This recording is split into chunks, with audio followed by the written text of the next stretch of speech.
What is up, guys? It's your boy Rick Kakis, and today we have a brand new Xur Inventory review for the weekend of January 31st to February 3rd, and so let's get started.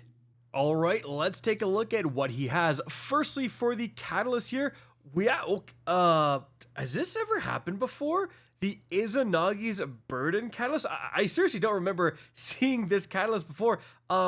Now, it used to be quite the process to get this catalyst, so the fact that you can just pick it up from Xur outright is crazy, especially because, as you can see, it just straight up increases damage with the hardest hitting special ammo sniper rifle in the entire game. Guys, if you actually have the Izanagi's Burden and you don't have the catalyst, 100% buy this. Like, do whatever it takes to get the strange coins to get this, because again, it makes a massive difference. It just straight up does more damage.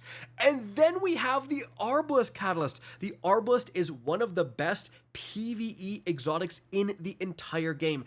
Built-in anti-barrier champion rounds, and also just being a special ammo linear fusion rifle. Guys, linear fusion rifles are getting buffed to the moon next season because of a seasonal artifact perk that makes them do more damage, particle reconstruction, or linear reconstruction. So it is going to be nuts, and the catalyst is going to make it instantaneously reload its magazine when you break a shield, and that includes the shield of a barrier champion. So this thing with the catalyst in Nightfall's god tier. Both of these catalysts super important to have, guys. Like, these are incredibly good catalysts for incredibly good weapons. Alright, now moving on from there, Assassin's Cowl here with 62 is pretty low, too much strength, no thank you. Well, a 65 Ursa Furiosa with a ton of resilience and recovery, discipline, intellect. This is actually quite good, especially since Ursine Guard is being updated and arguably buffed next season. After that, we have the Getaway Artist 63, not really too spiky at all, no thank you, and we have exotic ciphers being sold instead of exotic class items.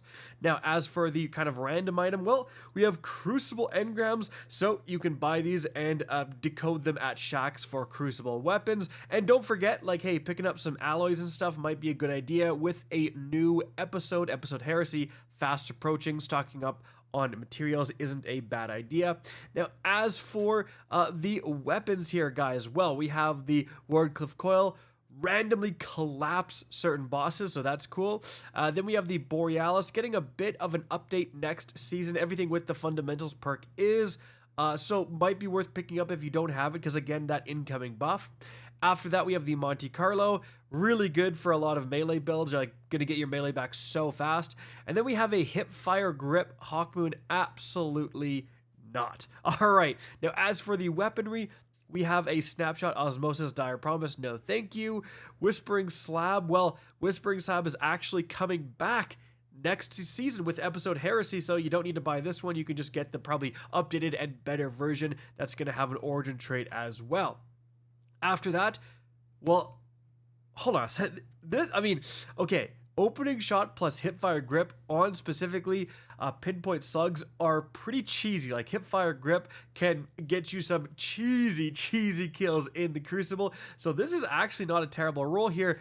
Accurized rounds as well as crazy. We don't really have another range increase for the barrel, and the reload masterwork is absolutely what you don't want. But if you are a pinpoint slug frame PvP enjoyer, this is a pretty unique role to pick up. After that, we have Subsistence Sympathetic. This scout rifle here, nope. We have, well, actually, Field Prep plus Full Court is one of the god rolls this can get. It can actually get a few. Like, this has a lot of good perks. And so overall, like, unfortunately, Augmented Drum actually improving the magazine size is also very good. So if you don't have like a good heavy grenade launcher, if you're maybe a new player, or you don't have a good arc one, this is definitely something you should pick up, because it's, it's just not very much strange coins for a very good arc grenade launcher roll. After that, we have Tireless Blade, Disruption Break, Negative Space. No, nah.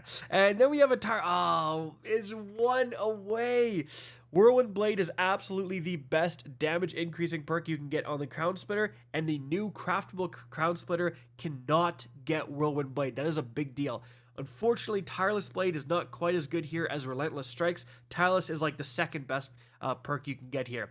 Then we do even have Jagged Edge for the damage increase. Honestly, if you don't have a Whirlwind Crown Spitter, this is probably worth picking up, even with this roll. But again, it's like one perk away from like the absolute utter god roll. Moving on from there, let's check the rarity of the Opulent Duelist set on Light.gg. So this set was originally introduced back in Season of Opulence, Season 7, and now it's really only available from Xur, and it is one of the rarest sets Xur sells, with around 38% of Guardians having this very helmet. Anything in the 30s at this point is again one of the more rare sets Xur sells for sure. Now as for the actual stats, 64, too much mobility, no thank you. 66, not really too spiky and too much mobility. 64, resilience, recovery, discipline, honestly not terrible.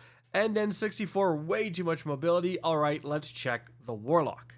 All right, for the Warlock, first of all, let's check the sword. Thresh counterattack, no thank you. Now, as for the arms, I mean, 66 with a ton of strength, it's not the best. 65, too much mobility.